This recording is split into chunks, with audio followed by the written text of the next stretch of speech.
Let's tour the Goth upcycle dress, which I finished just a few minutes ago. It's on the size 20 dress model now.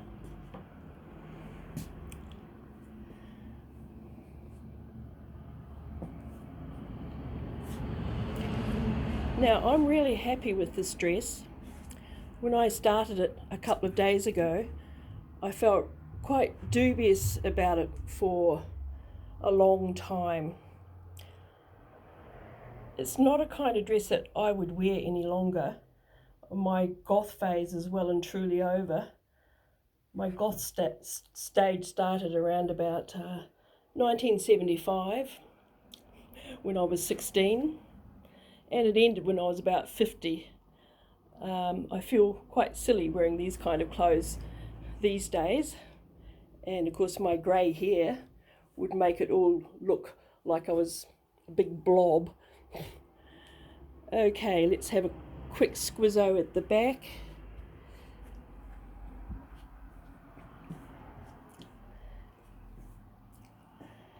However, when I got in today and I was deciding about putting the skirt on, and the skirt was on, and I put those really big tucks in it to get all that interesting texture, and I did slip it on myself briefly to make sure it fitted well.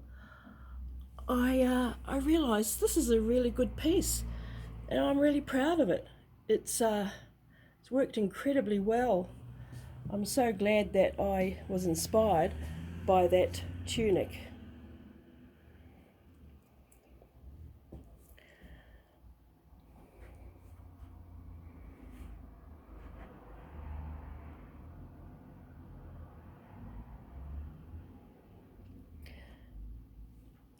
This garment will be for sale quite soon down in Newcastle at Barbara Nance's studio. Barbara Nance, the very well known, fabulous art jeweller. I sell stuff through her studio on commission. Okay, let's go in and have a look at some of the details now. First of all, once again, I'm boasting about one of my handmade necklaces. This is one I made about a year ago. Stitched fabric. I'm going to put that aside because we're just looking at the dress right now. Okay, so little cowl neck there, can be turned back like a turtleneck or just left to flop about. I couldn't remember the name of this fabric when I used it yesterday. It is, of course, polar fleece.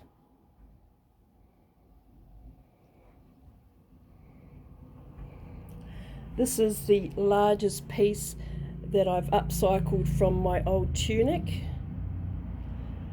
which I can remind you was made 12 years ago, and this synthetic fabric will never die.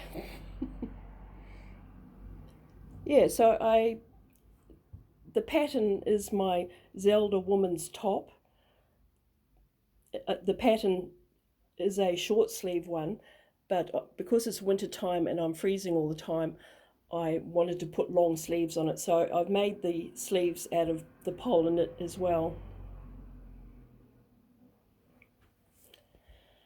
Now, all the markings on here are from my stencils. Some of them are hand painted. These circles on here were free painted. Now, I was very pleased with what happened here on the right side of the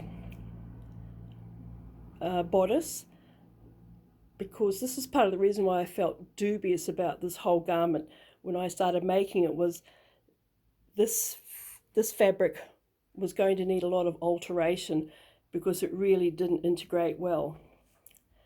And I really believe that worked extremely well, what I did over there.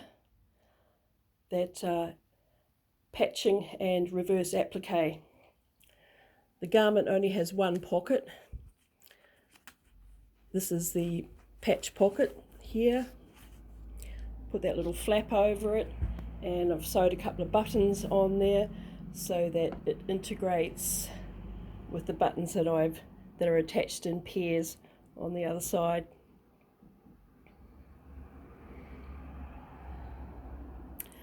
Yeah, so this was very pleasing.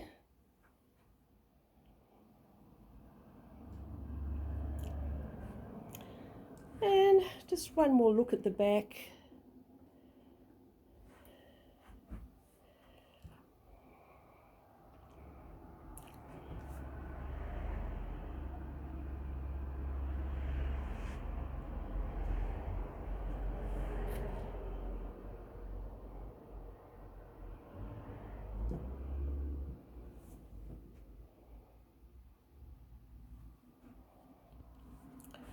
These are appliques here, you know, just with a bit of abstract stitching, looking a bit like, I don't know, abstract spider webs. More free painting around here with these loopy shapes.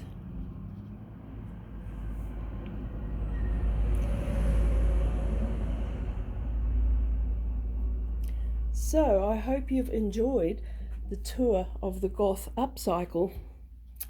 And as I've suggested to you, if you're interested in purchasing this garment, you should contact Barb Nancy Studio in Newcastle, Australia.